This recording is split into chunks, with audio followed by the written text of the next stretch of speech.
Maithili express की शानदार प्रस्तुति। मैं कवन छौरा कन की चलावै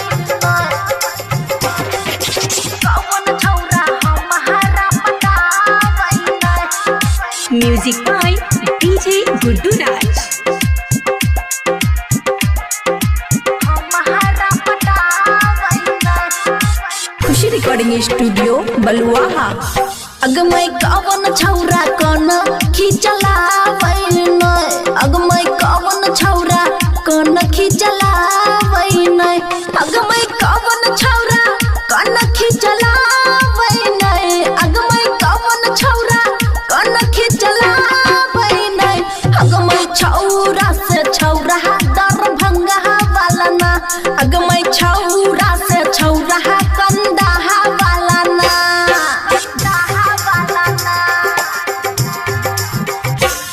मैं कवन छौरा हमारा पटावै मैं कवन छौरा हमारा पटावै मैं कवन छौरा हमारा पटावै मैं कवन छौरा हमारा पटावै मैं छौरा से छौरा कुह से सर वाला ना मैं छौरा से छौरा सहरसा वाला ना। DJ Guddu Madhubani, DJ Guddu Madhubani. कवन छौरा हमारा पटावै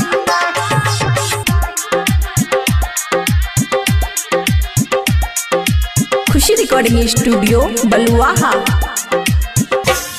मैं कवन छौरा न हम बर मांगै मैं कवन छौरा न हम बर मांगै मैं कवन छौरा नंबर मांगै मैं कवन छौरा नंबर मांगै मैं छौरा से छौरा मधेपुरा वाला ना मैं छौरा से छौरा नालंदा वाला ना।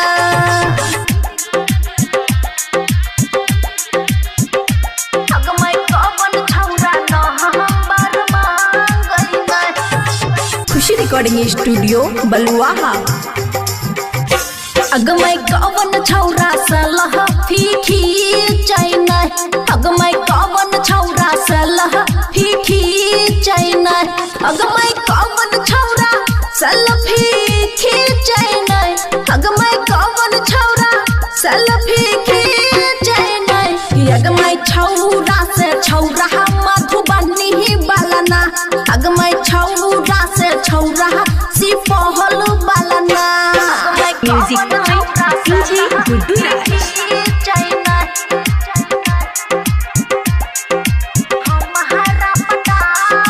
खुशी रिकॉर्डिंग स्टूडियो बलुआहा। मैं कवन छौरा गंदा बात कर मैं कवन छौरा गंदा बात कर मैं कवन छौरा गंदा बात कर मैं कवन छौरा गंदा बात कर मैं छौरा से छौरा ई मैं बिही वाला ना मैं छौरा से छौरा रहसलपुर वाला ना। खुशी रिकॉर्डिंग स्टूडियो बलुआहा।